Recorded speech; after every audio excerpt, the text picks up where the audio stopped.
Nyonya, lenganmu berdarah. Panggilku Nona. Nona, lenganmu berdarah. Gadis itu menunduk kepalanya untuk lihat. Dalam sejenak, dia takut.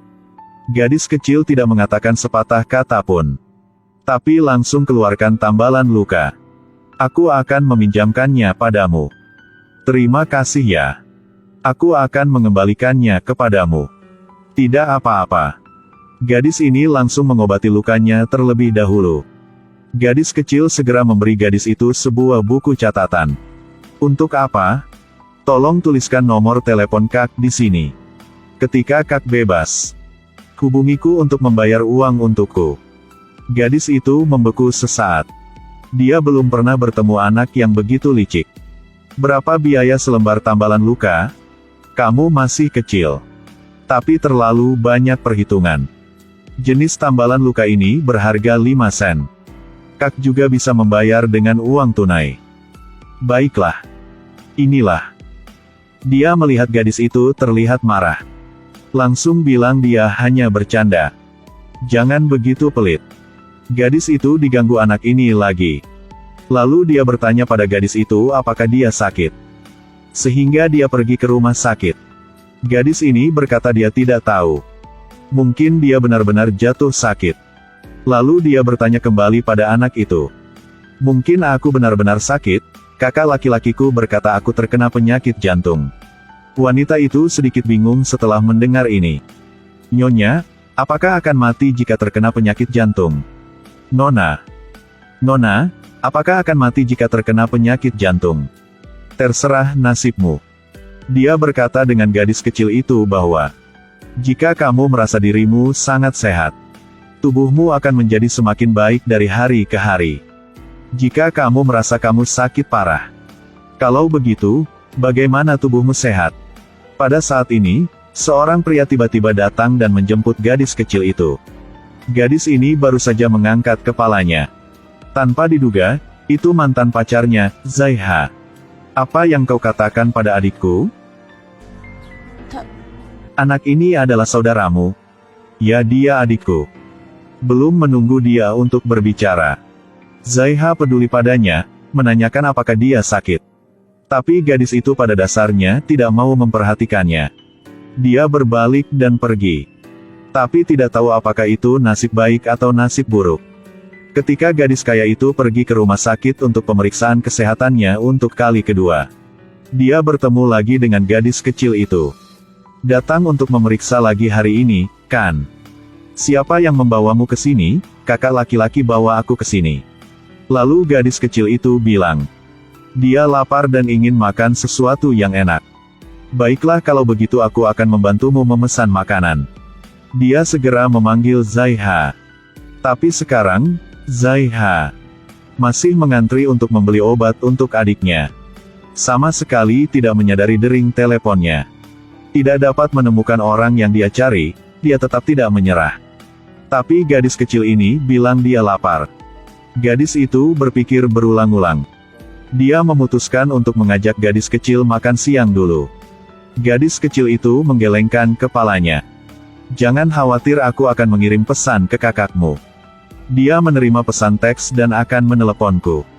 Baiklah, Nona. Setelah makan, keduanya langsung pergi ke mall. Keduanya tersenyum seperti anak kecil sekarang. Tapi sebaliknya, Zaiha tidak sabar. Dia mencari di seluruh rumah sakit. Tapi dia tidak bisa menemukan adiknya. Kebetulan, ponselnya kehabisan baterai sekarang.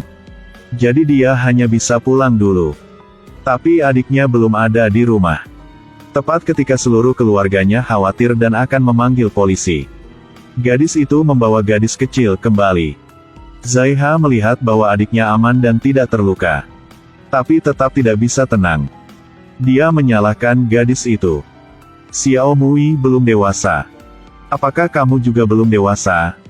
Kamu mengajak Xiao Mu tanpa meminta izin siapapun terlebih dahulu. Kesehatan Xiao Mu tidak baik. Kapan harusnya makan, tahukah kamu? Jika sesuatu terjadi pada Xiao Mui, apa tanggung jawabmu? Tanpa menunggu penjelasannya, Zaiha langsung mengusirnya tanpa ampun. Tetapi setelah apa yang dikatakan gadis kecil itu, dia menyesalinya. Dia memanggilmu tapi tidak bisa. Dia juga pergi ke lobi rumah sakit untuk mencarimu tetapi tidak dapat menemukanmu. Dia juga mengirim SMS kepadamu. Baru saat itulah Zaiha menyadari bahwa dia telah salah menyalahkannya. Dia langsung mengejarnya. Ketika dia melihat Zaiha, dia berdiri kembali dan ingin pergi. Tapi ditarik kembali oleh Zaiha. Aku punya sesuatu untuk dikatakan. Aku tidak ingin mendengarmu berkata. Aku punya telinga bukan untuk mendengarkanmu mengajariku. Maaf, tiba-tiba menerima permintaan maaf. Sangat mengejutkannya. Lihat penampilan jujur Zaiha. Jangan selalu jadikan Xiaomu sebagai pasien. Dia harus seperti anak-anak lain seusianya. Biarkannya pergi keluar dan mencari udara segar. Biarkannya keluar dan nikmati masa kecilnya yang bahagia. Jangan merasa buruk tentang tubuhnya juga. Kalau begitu, kamu tidak akan membiarkannya keluar. Kamu ketakutan yang tidak nyata. Tapi takutkah kamu dia tidak bahagia? Setelah mengatakan itu, dia berbalik dan pergi. Dan Zaiha sepertinya mengerti sesuatu. Sejak hari itu, hidupnya secara bertahap menjadi lebih berwarna.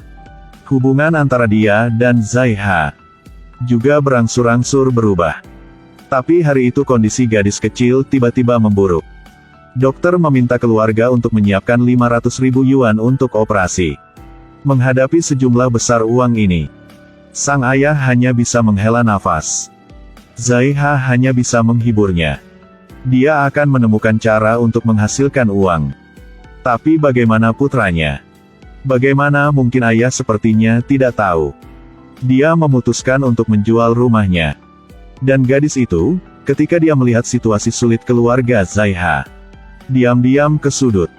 Segera menelepon bagian keuangan perusahaan. Sore itu dokter memberitahu keluarga Zaiha. Biaya operasi sudah dibayar oleh dermawan. Bisa mengatur operasi besok.